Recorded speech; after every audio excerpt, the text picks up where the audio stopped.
Hello friends, आप सभी लोगों का स्वागत है आपके अपने YouTube channel math classes with Javed sir में।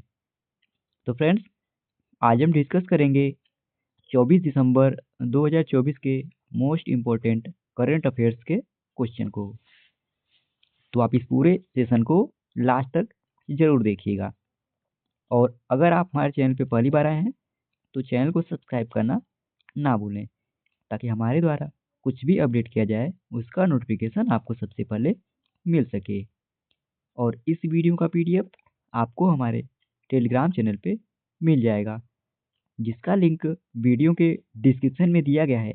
आप उसे वहाँ से इजीली डाउनलोड कर सकते हैं। तो चलिए आज के सेशन को करते हैं स्टार्ट। तो पहले हम लोग पिछले दिन के करंट अफेयर्स का क्विक रिवीजन कर लेते हैं, जिसमें पहला प्रश्न है, हाल ही में जारी पर्यटन विकास सूचकांक 2024 में भारत का स्थान क्या है? तो भारत का स्थान 39वां है।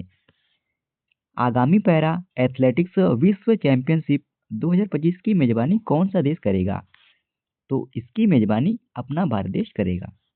अरुण देव किस राज्य के नए पुलिस महानिदेशक होंगे? तो फ्रेंड्स, यह छत्तीसगढ़ के अगले नए पुलिस महानिदेशक बनेंगे। वर्ष 2023 के राष्ट्रीय तानसेन सम्मान से किसे सम्मानित किया गया है? तो पंडित स्वपन चौधरी को अभी हाल ही में 2023 के राष्ट्रीय तानसेन सम्मान से सम्मानित किया गया है। विश्व बैंक ने अमरावती के निर्माण कार्य के लिए कितने रुपए ऋण स्वीकृत किए हैं? तो 800 मिलियन डॉलर के ऋण को विश्व बैंक ने अमरावती के निर्माण कार्य के लिए स्वीकृत किए हैं। हाल ही में किसे आंतरिक न्याय परिषद का अध्यक्ष नियुक्त किया गया है? तो मदन लोकुर को अभी हाल ही में आंतरिक न्याय परिषद का नया अध्यक्ष नियुक्त किया गया। भारत सरकार और एशियाई विकास बैंक ने किस राज्य की तटीय सुरक्षा को मजबूत करने के लिए 42 मिलियन डॉलर के ऋण समझौते पर हस्ताक्षर किए हैं? तो महाराष्ट्र राज्य की तटीय सुरक्षा को मजबूत करने के लिए 42 मिलियन डॉलर के ऋण समझौते पर भारत सरकार और एशियाई विकास बैंक ने समझौते पर हस्ताक्षर किए हैं। फीफा इंटरकॉन्टिनेंटल कप 2024 के पहले संस्करण का खिताब किसने जीता है? तो इसे रियल मैड्रिड ने जीता है। खो खो विश्व कप 2025 का ब्रांड एम्बेसडर किसे नियुक्त किया गया है? तो इसका ब्रांड एम्बेसडर सलमान खान को नियुक्त किया गया है। हाल ही में राष्ट्रीय गणित दिवस कब मनाया गया है? तो 22 दिसंबर को अभी हाल ही में राष्ट्रीय गणित दिवस मनाया गया है। अब चलिए फ्रेंड्स, हम लोग आज के सेशन को कवर कर लेते हैं, जिसमें आज का पहला प्रश्न है, महिला अंडर 19 एशिया कप 2024 का खिताब किसने जीता है? तो इसका सही विकल्प है बी, यानी अपने भारत देश की महिला टीम ने अंडर 19 एशिया कप 2024 का खिताब जीती है। आइए डिटेल में जान लेते हैं। तो भारतीय महिला अंडर 19 टीम ने शानदार प्रदर्शन करते हुए पहली बार आयोजित महिला अंडर 19 एशिया कप 2024 का खिताब अपने नाम किया है। और बात करें फ्रेंड्स, किसको हराकर यह खिताब भारतीय महिला टीम ने जीता है? तो बांग्लादेश को 41 रनों से हराकर भारतीय महिला टीम ने यह खिताब जीता है। और फ्रेंड्स, भारतीय महिला टीम टॉस हारने के बाद 20 ओवर में 7 विकेट के नुकसान पे टोटल 117 रनों का बांग्लादेश को टारगेट दिया था। और बांग्लादेश की महिला टीम इस रन का चेस करते हुए 76 रन पे ऑल आउट हो गई और भारतीय महिला टीम ने इसे 41 रनों से जीत लिया। अच्छा फ्रेंड्स, एसीसी अंडर 19 महिला T20 एशिया कप 2024 के बारे में भी जान लेते हैं। तो फ्रेंड्स, बात करें इसका आयोजन कब से कब तक किया गया था? तो 15 दिसंबर से 22 दिसंबर तक इसको आयोजित किया गया था। और कहाँ पर इसका आयोजन किया गया था? तो मलेशिया के कुआलालंपुर मलेशिया में इसको आयोजित किया गया था। और ये कौन सा संस्करण था फ्रेंड्स? तो ये पहला संस्करण आयोजित किया गया था। और बात करें फ्रेंड्स, इस टूर्नामेंट में टोटल कितनी टीमों ने भाग लिया था? तो टोटल 6 टीमों ने भाग लिया था, जिसमें भारत, बांग्लादेश, श्रीलंका, नेपाल, पाकिस्तान और मलेशिया, इस 6 टीमों ने इस टूर्नामेंट में भाग लिया था। और बात करें फ्रेंड्स, इस टूर्नामेंट में प्लेयर ऑफ द टूर्नामेंट कौन रही? तो गोंगाडी त्रिशा, जिन्होंने 5 मैच में 159 रन बनाए और यह इस टूर्नामेंट में प्लेयर ऑफ द टूर्नामेंट रही। अच्छा फ्रेंड्स, अब हम लोग क्रिकेट से संबंधित कुछ महत्वपूर्ण करंट अफेयर्स का रिवाइज कर लेते हैं। तो स्मृति मानधाना यह एक कैलेंडर वर्ष में 4 शतक लगाने वाली पहली महिला क्रिकेटर बनी। और इंग्लैंड की खिलाड़ी नेट साइबर ब्रंट ने 96 गेंदों में शतक लगाया है। यह महिला टेस्ट क्रिकेट का सबसे तेज शतक है। और फ्रेंड्स, रविचंद्रन अश्विन ने अभी हाल ही में अंतर्राष्ट्रीय क्रिकेट से संन्यास लिया है। और मुंबई ने सैयद मुश्ताक अली ट्रॉफी 2024 जीती है। सौरभ गांगुली यह स्पोर्ट्स के क्रिकेट निदेशक बने हैं। और ऋषभ पंत यह टेक जॉकी सॉफ्टवेयर कंपनी के ब्रांड एम्बेसडर बने।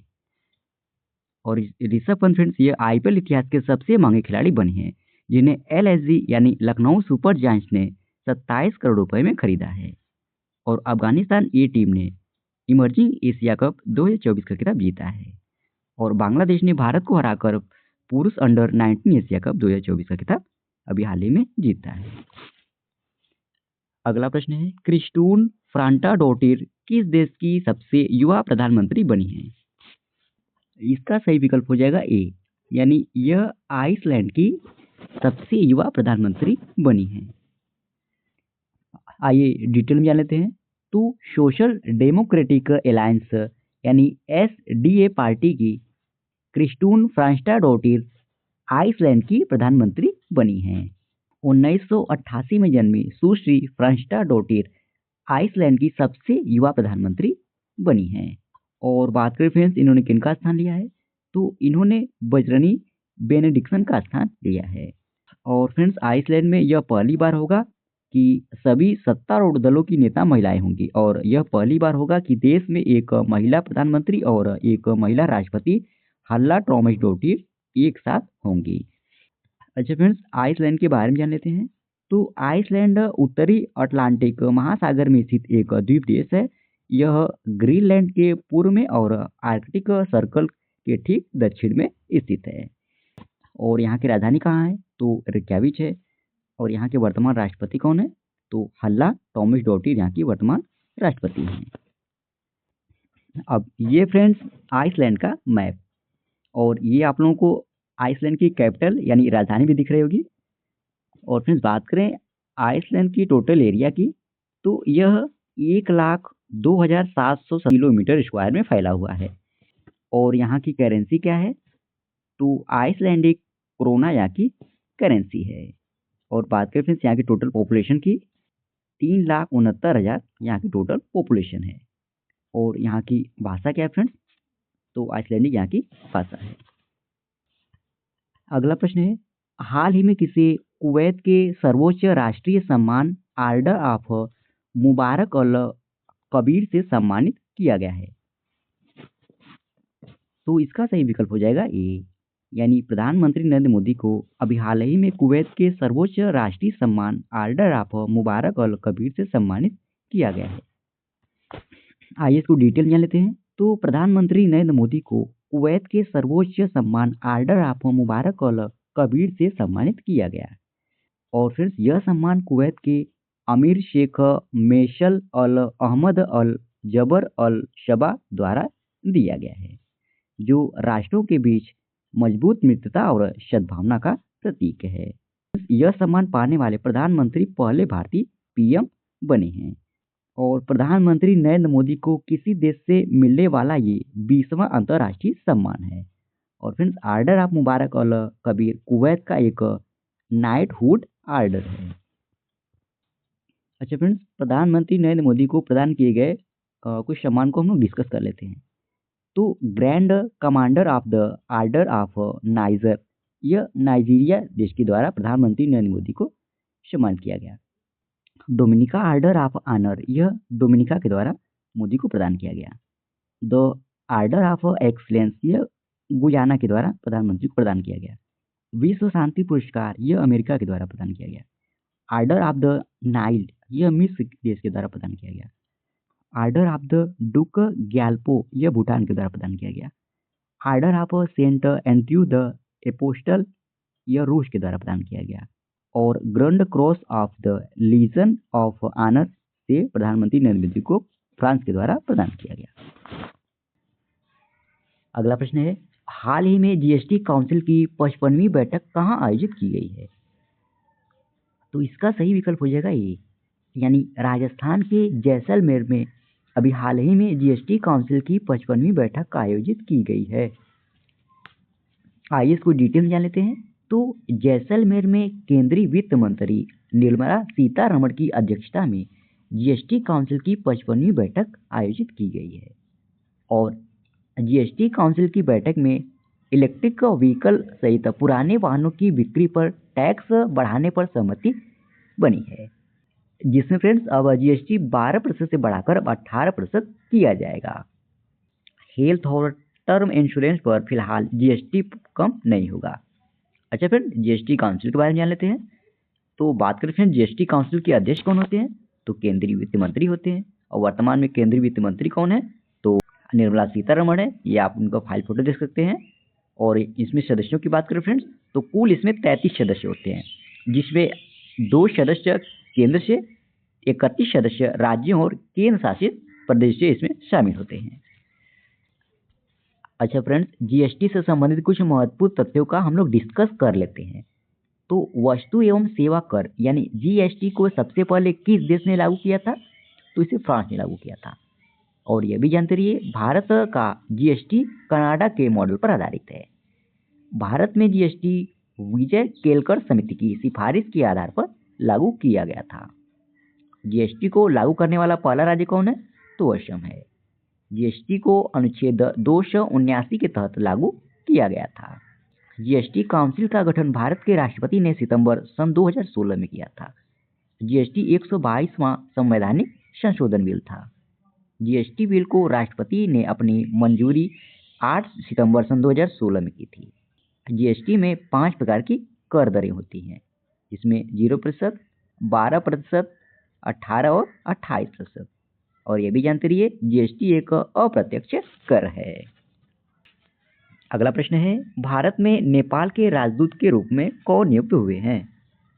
तो इसका सही विकल्प है बी, यानी शंकर प्रसाद शर्मा। यह भारत में नेपाल के राजदूत के रूप में नियुक्त हुए हैं।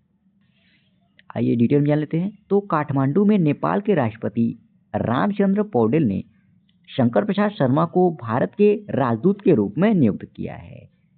और फ्रेंड, शंकर प्रसाद शर्मा के साथ उत्सव प्रसाद को मलेशिया में राजदूत नियुक्त किया गया है। और यह नियुक्तियां नेपाल के संविधान 2072 के विवरण 282(1) के अंतर्गत मंत्रिपरिषद की सलाह पर दी गई है। और यह भी जानते रहे फ्रेंड्स, शंकर प्रसाद शर्मा पहले मार्च 2022 से जुलाई 2024 तक भारत में नेपाल के राजदूत के रूप में इन्होंने सेवा दी थी। अच्छा फ्रेंड्स, क्वेश्चन नेपाल देश से रिलेटेड था, तो हम लोग नेपाल देश के बारे में जान लेते हैं। तो बात करें नेपाल की स्थापना कब हुई थी?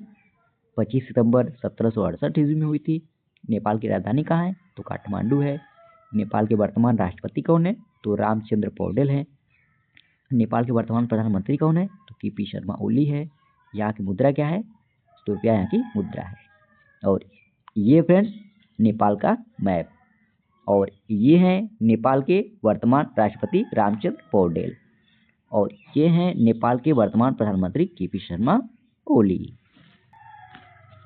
अगला प्रश्न है, हाल ही में 67वीं राष्ट्रीय शूटिंग चैंपियनशिप में महिलाओं की एयर पिस्टल में 3 स्वर्ण पदक किसने जीता है? इसका सही विकल्प है सी, यानी सुरुचि ने अभी हाल ही में 67वीं राष्ट्रीय शूटिंग चैंपियनशिप में महिलाओं की एयर पिस्टल में इन्होंने 3 स्वर्ण पदक जीता है। आइए डिटेल में जान लेते हैं। तो हरियाणा की युवा निशानेबाज सुरुचि ने 67वीं राष्ट्रीय निशानेबाजी चैंपियनशिप 10 मीटर एयर पिस्टल में इन्होंने 3 स्वर्ण पदक जीता है। अच्छा फ्रेंड्स, 67वीं राष्ट्रीय निशानेबाजी चैंपियनशिप के बारे में जान लेते हैं। तो बात करें इसका आयोजन कहाँ किया गया था? तो तुगलकाबाद के डॉक्टर करडी सिंह रेंज में इसको आयोजित किया गया था। और इससे पहले फ्रेंड्स 13 वर्षीय ईशा सिंह ने निशानेबाज में 3 स्वर्ण पदक सन 2018 में जीते थे। और यह सन 2018 में प्रतियोगिता तिरुवनंतपुरम में इसको आयोजित की गई थी। और यह भी आप लोग जानते रहिए, 50 अंतर्राष्ट्रीय गोल करने वाली पहली भारतीय महिला फुटबॉलर कौन बनी है? तो बाला देवी बनी है। जीटी ओपन में महिलाओं की कंपाउंड स्पर्धा में ज्योति सुरेखा वेनम्र ने स्वर्ण पदक जीता। और WTA चैंपियन इवेंट के क्वार्टर फाइनल में पहुंचने वाली पहली भारतीय कौन बनी है? तो मनिका बत्रा बनी है। अगला प्रश्न है, हाल ही में केंद्र सरकार ने किस राज्य में ऋण सब्सिडी के लिए 47 एथेनॉल परियोजनाओं को मंजूरी दी है? तो इसका सही विकल्प हो जाएगा बी। आइए इसको डिटेल जान लेते हैं। तो केंद्र सरकार ने बिहार की कुल 47 परियोजनाओं को नई डिस्टिलरी स्थापित करने या मौजूदा डिस्टिलरी के विस्तार के लिए बैंक ऋण पर ब्याज सहायता के लिए सैद्धांतिक मंजूरी जारी की है। और सरकार देश भर में एथेनॉल मिश्रित पेट्रोल कार्यक्रम को लागू कर रही है, जिसमें तेल विपणन कंपनियां एथेनॉल मिश्रित पेट्रोल बेच रही हैं। और फ्रेंड्स, इस कार्यक्रम के तहत सरकार ने सन 2025 और 26 तक पेट्रोल में 20% एथेनॉल मिलाने का लक्ष्य रखा है। अच्छा फ्रेंड्स, क्वेश्चन हमारा बिहार राज्य से रिलेटेड था, तो हम लोग बिहार के बारे में भी जान लेते हैं। तो बात करें बिहार की स्थापना कब हुई थी? 22 मार्च 1912 में हुई थी। बिहार की राजधानी कहाँ है? तो पटना है। यहाँ के वर्तमान मुख्यमंत्री कौन है? तो नीतीश कुमार है। यहाँ के वर्तमान राज्यपाल कौन है? तो राजेंद्र अर्लेकर हैं। यहाँ पर लोकसभा सीटों की संख्या टोटल कितनी है? तो 40 सीटें हैं। राज्यसभा सीटों की संख्या कितनी है? तो 16 सीटें हैं। विधानसभा में सीटों की संख्या कितनी है? तो 243 सीटें हैं। विधान परिषद में सीटों की संख्या कितनी है? तो 75 सीटें हैं। यहाँ पर टोटल जिले कितने हैं? तो 38 जिले हैं। और यहाँ पर राष्ट्रीय उद्यान कौन है? तो वाल्मीकि राष्ट्रीय उद्यान एकमात्र है। अच्छा फ्रेंड्स, यहाँ के कुछ लोक नृत्य को भी डिस्कस कर लेते हैं।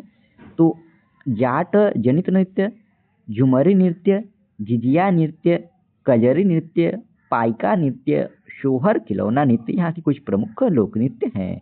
और ये फ्रेंड्स बिहार राज्य का मैप। अगला प्रश्न है, लिस्ट ए में शामिल होने वाले सबसे युवा भारतीय क्रिकेट खिलाड़ी कौन बने हैं? तो इसका सही विकल्प है डी, यानी वैभव सूर्यवंशी। यह लिस्ट ए में शामिल होने वाले सबसे युवा भारतीय क्रिकेटर खिलाड़ी बने हैं। अगला प्रश्न है, हाल ही में रे मिस्टेरियो सीनियर का 67 वर्ष की आयु में निधन हुआ, वह कौन थे? तो फ्रेंड्स इसका सही विकल्प हो जाएगा ए, यानी वह एक WWE के रेसलर थे। अगला प्रश्न है, राष्ट्रीय किसान दिवस कब मनाया जाता है? तो इसका सही विकल्प हो जाएगा डी, यानी 23 दिसंबर को राष्ट्रीय किसान दिवस मनाया जाता है। आइए डिटेल में जान लेते हैं। तो किसान दिवस या राष्ट्रीय किसान दिवस यह 23 दिसंबर को भारत के पूर्व प्रधानमंत्री चौधरी चरण सिंह की जयंती के उपलक्ष्य में पूरे भारतवर्ष में मनाया जाता है। उन्होंने किसान हितैषी स्टूडियो लाए और किसानों के कल्याण की दिशा में काम किया। वह भारत के प्रधानमंत्री थे और वे 28 जुलाई 1979 से 14 जनवरी 1980 तक भारत के प्रधानमंत्री के रूप में उन्होंने सेवा दी। और इस दिवस के मुख्य उद्देश्य की बात करें तो किसानों के सामाजिक और आर्थिक विकास में योगदान को मान्यता देना और उनके कल्याण के लिए जागरूकता फैलाना इस दिवस का मुख्य उद्देश्य है। और बात करें फ्रेंड्स, इस दिवस को मनाए जाने की शुरुआत कब हुई थी? तो भारत सरकार ने साल 2001 में पूर्व प्रधानमंत्री चौधरी चरण सिंह के जन्म दिवस 23 दिसंबर को राष्ट्रीय किसान दिवस के रूप में मनाए जाने की घोषणा की थी। अच्छा फ्रेंड्स, दिसंबर 2024 में अब तक जितने भी दिवस मनाए गए हैं उन सभी दिवसों के साथ हम लोग थीम को भी डिस्कस कर लेते हैं। तो विश्व एड्स दिवस यह 1 दिसंबर को मनाया गया और विषय क्या रहा इस दिवस का? तो सही रास्ता अपनाएं, मेरा स्वास्थ्य मेरा अधिकार, यह इस दिवस की विषय रही। और 1 दिसंबर 2024 को ही सीमा सुरक्षा बल यानी BSF का 60वां स्थापना दिवस मनाया गया। 2 दिसंबर को विश्व कंप्यूटर साक्षरता दिवस मनाया गया। 2 दिसंबर को ही अंतर्राष्ट्रीय गुलामी उन्मूलन दिवस मनाया गया। 2 दिसंबर को ही राष्ट्रीय प्रदूषण नियंत्रण दिवस के रूप में मनाया गया।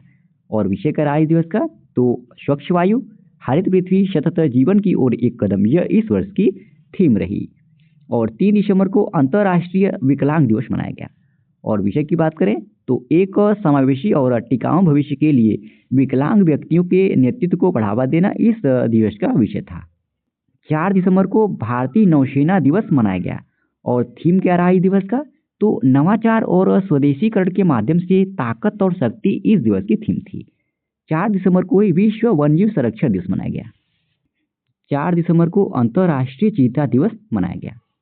5 दिसंबर को अंतर्राष्ट्रीय स्वयंसेवक दिवस मनाया गया। और थीम क्या रहा इस दिवस का? तो विविध स्वयंसेवक का मजबूत समुदाय, यह इस वर्ष का थीम था। 5 दिसंबर को ही विश्व मृदा दिवस मनाया गया।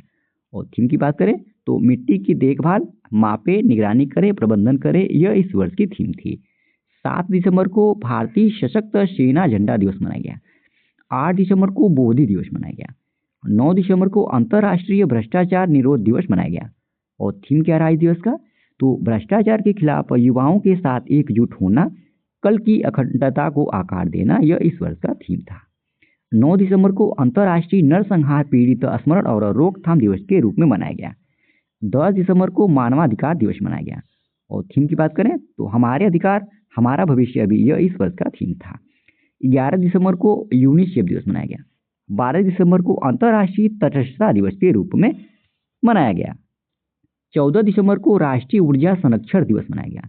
और थीम क्या रहा? तो स्थायित्व को बढ़ावा देना, प्रत्येक वाट मायने रखता है, यह इस वर्ष का थीम था। 16 दिसंबर को विजय दिवस मनाया गया। 17 दिसंबर को पेंशनर दिवस के रूप में मनाया गया। 18 दिसंबर को अंतर्राष्ट्रीय प्रवासी दिवस मनाया गया। 18 दिसंबर को विश्व अल्पसंख्यक अधिकार दिवस मनाया गया। 19 दिसंबर को गोवा, दमन और द्वीप मुक्ति दिवस के रूप में मनाया गया। 20 दिसंबर को अंतर्राष्ट्रीय मानव एकता दिवस मनाया गया। 21 दिसंबर को विश्व ध्यान दिवस मनाया गया। और 22 दिसंबर को राष्ट्रीय गणित दिवस मनाया गया है। तो फ्रेंड्स, इसी प्रश्न के साथ ही ये आज का हमारा डेली करंट अफेयर्स का सेशन समाप्त होता है। आशा करते हैं आज का आपको सेशन अच्छा लगा होगा। और इस वीडियो का पीडीएफ आपको हमारे टेलीग्राम चैनल पे फ्री में उपलब्ध कराया जाता है, जिसे आप इजीली वहां से डाउनलोड कर सकते हैं। और अगर आप हमारे चैनल पे पहली बार आए हैं तो चैनल को सब्सक्राइब करना ना भूलें, ताकि हमारे द्वारा कुछ भी अपडेट किया जाए उसका नोटिफिकेशन आपको सबसे पहले मिल सके। और लास्ट तक वीडियो में बने रहने के लिए धन्यवाद। आज के लिए इतना ही। जय हिंद, वंदे मातरम।